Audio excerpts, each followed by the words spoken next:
আজকে নেতাজি সুভাষ মহাবিদ্যালয়ের BS 6M SSC স্টুডেন্টদের গণিতশাস্ত্র ও রসায়নশাস্ত্র বিষয়ে আলোচনা করব। এ বিষয়ে একটি বড় প্রশ্ন নিয়ে আলোচনা করি, সেটা হচ্ছে প্রাচীন ও মধ্যযুগে ভারতীয় সাহিত্যে রসায়নবিদ্যার চর্চার উপর নিবন্ধ রচনা করব। এ বিষয়ে আলোচনায় আছে যে বিখ্যাত সংস্কৃত পণ্ডিত অমর সিংহ তার অমরকোষ গ্রন্থে বলেছেন, মুখ্যে ধ্যেয় জ্ঞানমান্নাত্র বিজ্ঞানং শিল্পশাস্ত্রয়।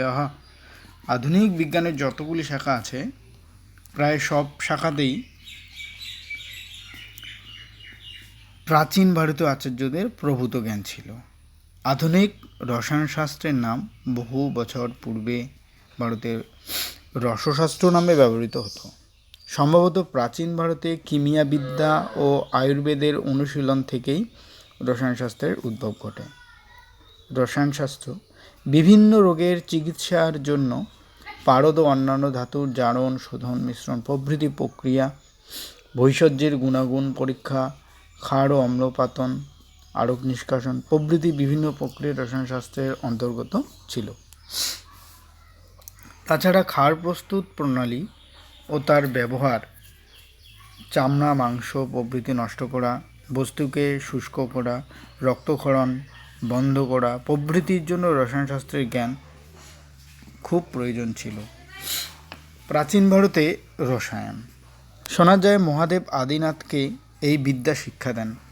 এরপর চন্দ্রসেন, নিত্যানন্দ, গোরক্ষনাথ, কপালী, ভালুকি, মান্ডব্য প্রভৃতির যোগ সাধনায় তা প্রতিষ্ঠা লাভ করে।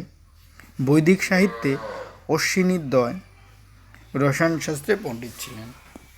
বিভিন্ন ভেষজের রস থেকে ঔষধ বা রসায়ন তৈরি করা ছিল তাদের কাজ। আয়ুর্বেদের যুগে যখন চিকিৎসা অনেক উন্নত হলো এবং আয়ুর্বেদকে অথর্ববেদের উপাঙ্গ বলা হলো, তখন থেকে রসায়নের উন্নতি ঘটতে থাকে।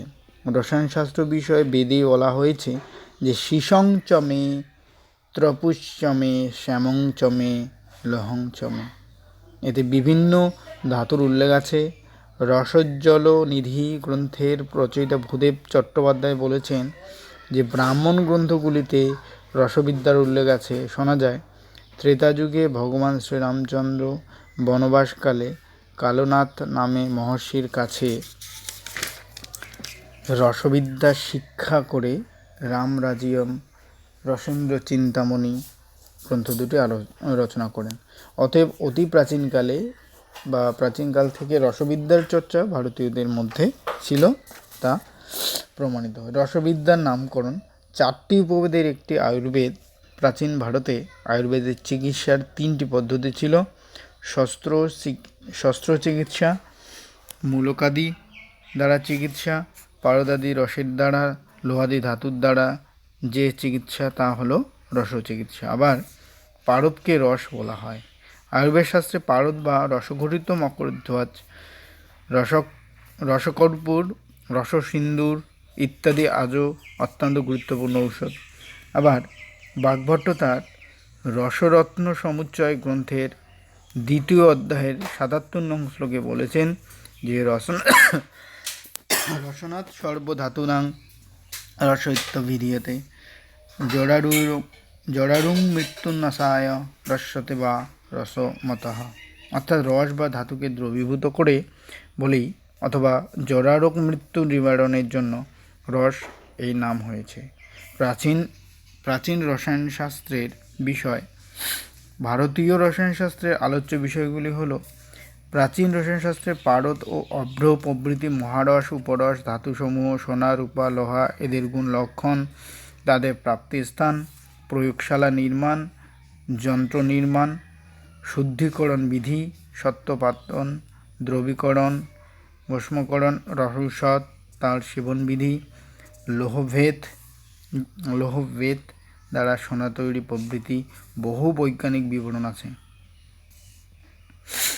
প্রাচীন রসায়নশাস্ত্রের উদ্দেশ্য ছিল 3টি: নিকৃষ্ট ধাতুর স্বর্ণে রূপান্তর, বার্ধক্যের যৌবনে রূপান্তর, পার্থিব অবস্থা থেকে অতি প্রাকৃত অবস্থায় রূপান্তরণ।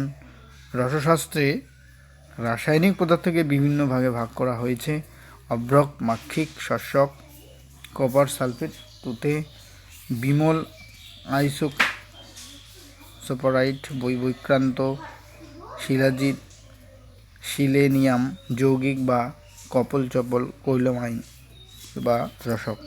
শুধু পারদ নয়, গন্ধক, অভ্র, মনশিলা, তাম্র, শঙ্খ, রসকর্পূর, শুক্তি, হীরক, স্বর্ণশিলা প্রভৃতি ধাতুর বিভিন্ন ক্ষতরোগে ব্যবহারের কথা বলা হয়েছে।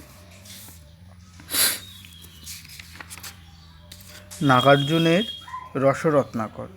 রসায়নবিদ্যার প্রাচীনতম গ্রন্থ নাগার্জুনের রসরত্নাকর খ্রিস্টীয় 7ম থেকে 8ম শতকে রচিত হয়। বিভিন্ন রোগের চিকিৎসায় পারদ ও অন্যান্য ধাতুর জারক, শোধন, মিশ্রণ প্রভৃতি প্রক্রিয়া, অর্ক বা আরক নিষ্কাশন, ক্ষার ও অম্লপাতন, ভেষজের গুণাগুণ বিশ্লেষণ প্রভৃতি বিভিন্ন প্রক্রিয়া রসায়নবিদ্যা বা শাস্ত্রের অন্তর্ভুক্ত ছিল। নাগার্জুন প্রমাণ করেন যে একের পর এক ধাতুকে গ্রাস করতে করতে পারদ আরও বিভক্ত হয়। গ্রস্ত ধাতু পারদই অনেক অসাধ্য রোগ নিবারণ করতে পারে। ভারতীয় চিকিৎসা শাস্ত্রে তাকে রসায়নশাস্ত্রের প্রবর্তক ও পারদ বিজ্ঞানের জনক বলা হয়।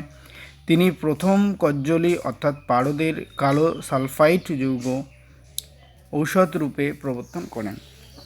ঔষধ রূপে পারদ ছাড়া অন্যান্য 2-1টি ধাতব দ্রব্যের ব্যবহারের কথা রসরত্নাকরে আছে।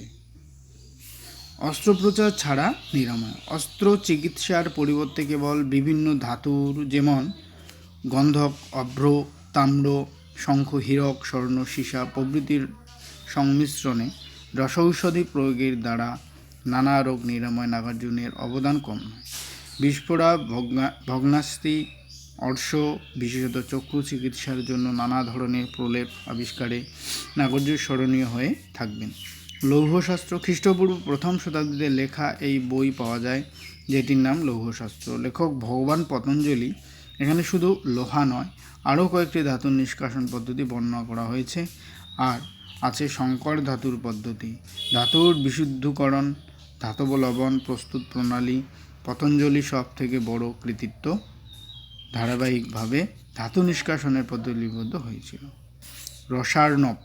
তান্ত্রিক যুগে 1200 খ্রিস্টাব্দের কাছাকাছি সময়ে রচিত রসার্ণব নামক গ্রন্থে বিভিন্ন যন্ত্রের প্রয়োগের কথা পাওয়া যায় এবং ধাতুকে যৌগিক পদার্থে পরিণত করার কথা বলা হয়েছে। বিভিন্ন রকমের ধাতু দিয়ে যে অগ্নিশিখায় বিভিন্ন রং হয় তা রসার্ণবে উল্লেখ আছে। তামা, টিন,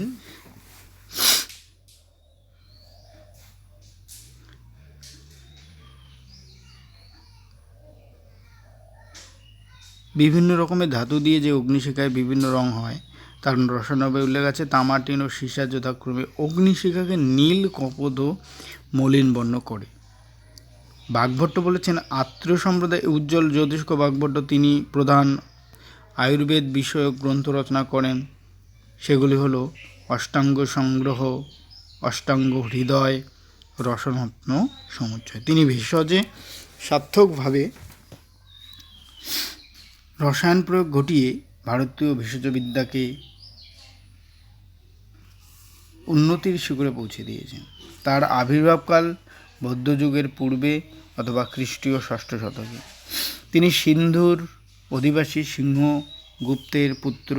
সিংহগুপ্ত ছিলেন প্রখ্যাত চিকিৎসক গ্রন্থকার। তাঁর কাছে বাগভট্টের প্রাথমিক শিক্ষালাভ হয়। আরবের বিখ্যাত চিকিৎসা আলরাজি, হিন্দু চিকিৎসক সিন্দাসার বা সিন্দিচর নামে বাগভট্টের প্রশংসা করেন। তার রসরত্ন সমুচ্চয় গ্রন্থে রসায়ন ঔষধের সেবনবিধি বর্ণিত হয়েছে। তার মতে যথাসময়ে রসায়ন ঔষধ সেবনে সুফল পাওয়া যায়। এই গ্রন্থে মোট 30টি অধ্যায় আছে। 14 ও 15তম অধ্যায় যথাক্রমে রাজযক্ষা এবং অর্শরোগের চিকিৎসার বিস্তৃত বিবরণ আছে। চিকিৎসাশাস্ত্রে ব্যবহৃত বিভিন্ন ধাতু থেকে ঔষধ প্রস্তুত পদ্ধতি, যন্ত্র, তাপমাত্রার পার্থক্য, কী রকম জায়গায় রসায়নাগার প্রস্তুত করতে হবে এবং কোথায় কোন যন্ত্র রাখতে হবে তার নির্দেশ রয়েছে। গ্রন্থটি যেন যুগসঞ্চিত জ্ঞানের একটি খনি। ভাগবত আয়ুর্বেদ রসায়নে উদ্ভিজ দ্রব্যের প্রাধান্য দিয়েছেন। ওষুধ হিসাবে খনিজ ও ধাতব দ্রব্যের ব্যবহার করেছেন। রসায়নবিদ্যার আরও কয়েকটি গ্রন্থ হল বাসুদেবের রস সর্বেশ্বর, ত্রিমল্ল ভট্টের রসদর্পণ, রামরাজের রসরত্ন প্রদীপ প্রভৃতি গ্রন্থগুলি উল্লেখযোগ্য। এই আলোচনা থেকে আমরা এই সিদ্ধান্তে পৌঁছতে পারি যে প্রাচীন ও মধ্যযুগের সংস্কৃত সাহিত্যে রসায়নবিদ্যার প্রভূত উন্নতি ঘটেছিল। রসায়নশাস্ত্রে ভারতীয় সাধকগণ আরব ও চীনের শিক্ষক ছিলেন।